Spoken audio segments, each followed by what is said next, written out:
दोस्तों नमस्ते। आज बात करते हैं दोस्तों induction motor T20 test series 6 की। दोस्तों मैं इंजीनियर पीसी सर घोषराणा आपका स्वागत करता हूं। दोस्तों आज का टॉपिक रहेगा टॉर्क से संबंधित महत्वपूर्ण क्वेश्चन। ये सभी क्वेश्चन प्रतियोगी परीक्षा के तौर से अति महत्वपूर्ण हैं। दोस्तों पहला क्वेश्चन देखते हैं। यदि सप्लाई वोल्टेज को 10% घटा दिया जाए तो 3 फेज इंडक्शन मोटर का स्टार्टिंग टॉर्क में प्रतिशत कमी होगी। टॉर्क को दोस्तों अपन 10% घटा रहे हैं तो इंडक्शन मोटर का जो स्टार्टिंग टॉर्क है उसमें प्रतिशत कमी होगी। तो दोस्तों 10% घटा देंगे तो टॉर्क अपना डायरेक्टली प्रोपोर्शनल टू होता है सप्लाई वोल्टेज के स्क्वायर के।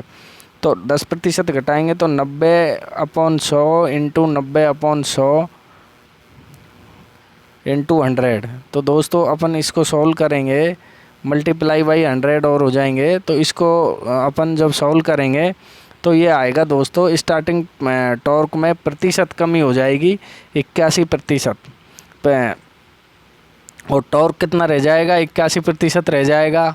और कमी कितनी होगी? तो कमी होगी दोस्तों 19%। तो कमी और कितना रह जाएगा, दोनों चीज़ें अलग अलग हैं। तो आपसे क्वेश्चन पूछे टॉर्क कितना रह जाएगा तो टॉर्क रह जाएगा 81% रह जाएगा। और आपसे कमी पूछे, इस क्वेश्चन में कमी पूछी है तो कमी पूछा है तो 100 में से 81 जाएंगे दोस्तों तो 19 बचेंगे। तो इसका करेक्ट आंसर बी हो जाएगा दोस्तों। नेक्स्ट क्वेश्चन देखते हैं दोस्तों सेकंड। यदि सप्लाई वोल्टेज को 80% कर दिया जाए तो प्रारंभिक बल आघूर्ण क्या होगा? जो स्टार्टिंग टॉर्क है वो क्या होगा यदि सप्लाई वोल्टेज 80% कर दी जाए? तो दोस्तों सप्लाई वोल्टेज को 80% कर देंगे तो स्टार्टिंग टॉर्क हो जाएगा अपना, इसको सॉल्व करेंगे तो 64% क्या हो जाएगा? 64% हो जाएगा दोस्तों, रह जाएगा स्टार्टिंग टॉर्क। और पूछे कि कमी कितनी होगी स्टार्टिंग टॉर्क में सप्लाई 80% करने पे, तो 100 - 64 करेंगे तो 36% आएगा। फिलहाल इस क्वेश्चन का उत्तर ए करेक्ट होगा दोस्तों। थर्ड क्वेश्चन देखते हैं दोस्तों। इंडक्शन मोटर में प्रारंभिक बल आघूर्ण मोटर के उच्चतम बल आघूर्ण के बराबर होगा, कब होगा? कौन सी शर्त फॉलो होगी तब होगा? तो ये दोस्तों आपको पता है R2 बराबर रोटर का प्रतिरोध रोटर के प्रतिघात के बराबर होगा, इक्वल होगा, तो ही अपना प्रारंभिक टॉर्क उच्चतम टॉर्क आघूर्ण के बराबर होता है। तो थर्ड का करेक्ट आंसर ये हो जाएगा दोस्तों। फोर्थ देखते हैं दोस्तों। इंडक्शन मोटर का प्रतिरोध प्रतिघात बराबर हो तो टॉर्क क्या होगा? तो इस स्थिति में टॉर्क अधिकतम होगा। प्रतिरोध प्रतिघात बराबर होंगे तो फोर्थ का भी करेक्ट आंसर ये हो जाएगा दोस्तों। 5 को देखते हैं दोस्तों। 5 जो क्वेश्चन है, इंडक्शन मोटर का स्टार्टिंग टॉर्क अधिक करने की क्या विधि है?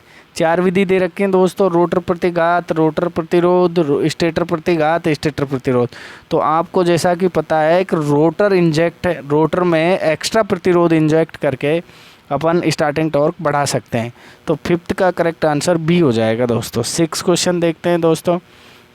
3 फेज प्रेरण मोटर का बलागुण समानुपाती होता है। 3 फेज जो प्रेरण मोटर है इसका बलागुण या टॉर्क है ये किसके समानुपाती होता है? जैसा कि दोस्तों आपको पता है टॉर्क डायरेक्टली सप्लाई वोल्टेज के वर्ग के समानुपाती होता है। तो इसका करेक्ट आंसर सी हो जाएगा दोस्तों 6 का।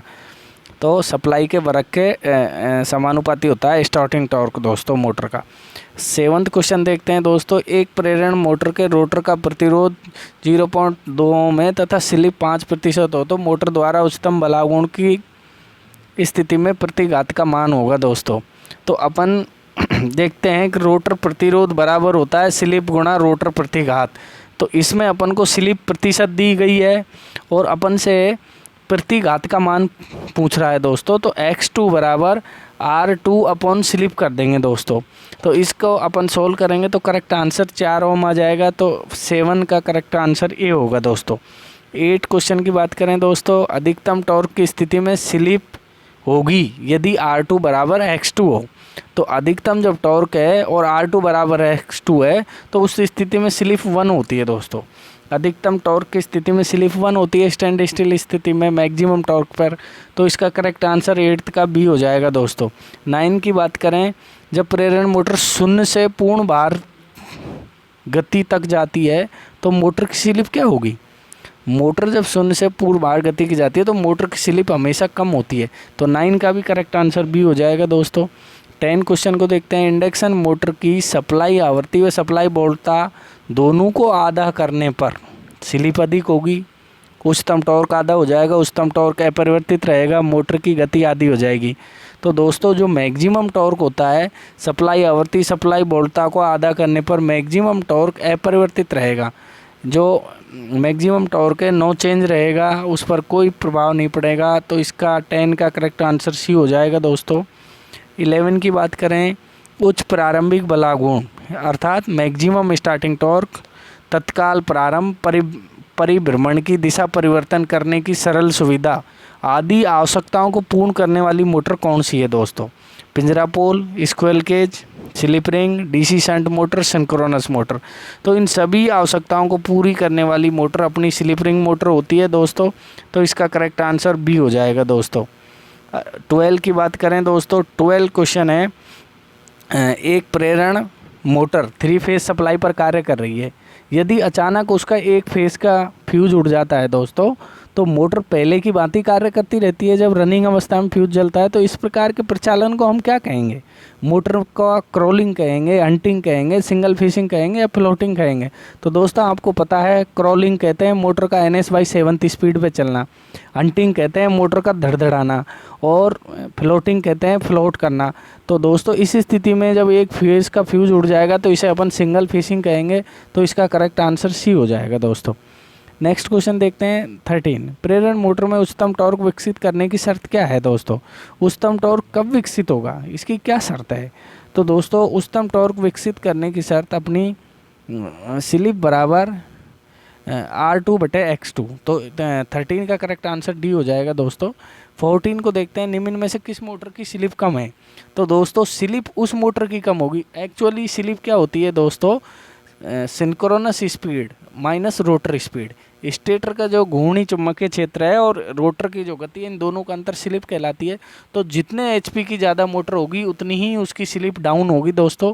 तो इस क्वेश्चन का करेक्ट आंसर डी हो जाएगा, क्योंकि डी में 15 HP है और सभी ऑप्शनों में कम HP हैं, 1 HP 2 HP, इसलिए करेक्ट आंसर डी हो जाएगा दोस्तों। नेक्स्ट क्वेश्चन देखते हैं दोस्तों 15। प्रेरण मोटर को 2 पैसों पर संयोजित करने पर मोटर, अरे दोस्तों ये पैसों नहीं है, ये मिसप्रिंट हो गई है दोस्तों, ये पैसों नहीं है, ये फेसों हैं, फेसों हैं। तो ये क्वेश्चन है, प्रेरण मोटर को 2 फेसों पर संयोजित करने पर क्या होगा? मोटर सामान्य गति से चलेगी, मोटर जल जाएगी, मोटर तेज गति से चलेगी, गति लगातार बदलती रहेगी। तो दोस्तों जब 3 फेस इंडक्शन मोटर को 2 फेसों से जोड़ेंगे तो मोटर जल जाएगी। तो 15 का करेक्ट आंसर बी हो जाएगा दोस्तों। 16 की बात करें दोस्तों, निम्न में से किस इंडक्शन मोटर का स्टार्टिंग टॉर्क उच्च होता है? तो जैसा कि आपको पता है स्लिप रिंग इंडक्शन मोटर का स्टार्टिंग टॉर्क उच्च होता है। तो 16 का करेक्ट आंसर ये हो जाएगा। 17 की बात करें, मैक्सिमम स्टार्टिंग टॉर्क की कंडीशन क्या है दोस्तों?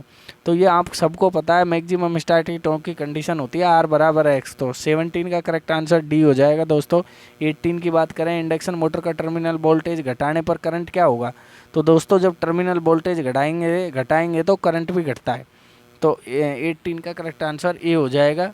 19 की बात करें दोस्तों, तो 19 क्वेश्चन है अपना, यदि प्रति फेज सप्लाई वोल्टेज को 1/4 कर दिया जाए तो starting torque squirrel cage induction motor का होगा।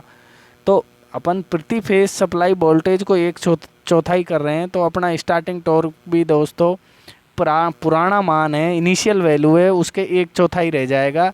इसलिए 19 का करेक्ट आंसर डी हो जाएगा। 20 है, स्लिप रिंग इंडक्शन मोटर में स्टार्टिंग टॉर्क को बढ़ाने पर बढ़ता है। स्लिप रिंग इंडक्शन मोटर में स्टार्टिंग टॉर्क किसको बढ़ाने पर बढ़ता है? Rotor resistance, supply voltage, supply frequency. तो दोस्तों उपरोक्त में से कोई नहीं, तो रोटर रेजिस्टेंस आ जाएगा। 20 का करेक्ट आंसर, रोटर रेजिस्टेंस बढ़ाने पर अपना वो प्रतिरोध बढ़ता है।